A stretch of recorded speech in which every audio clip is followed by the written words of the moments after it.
ang takbo ng iyong kapalaran. Patuloy ka lang magtitiwala sa taas.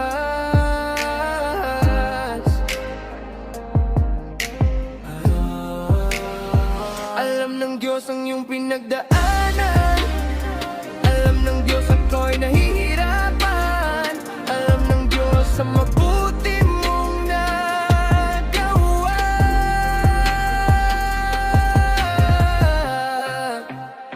Napakabuti ng Diyos at tinulungan niya si Tatay Jesus. Sa pamamagitan ni Mama Ivan na alawe, 10 piso ang binigay, sobra-sobra ang naging sukle. Pinalitan ng damit, bigas at binigyan pa na magandang higahan. Hindi lang yan, bigyan pa ng kanin at ulam. Tatay Jesus, mahal ka ng Diyos dahil kabutiang ipinakita mo. Sobra-sobra ang bumalik sa'yo. Salamat sa Diyos dahil doon niya ipinadala si Mama Ivan na matulungan ka para maga Tatay Jesus,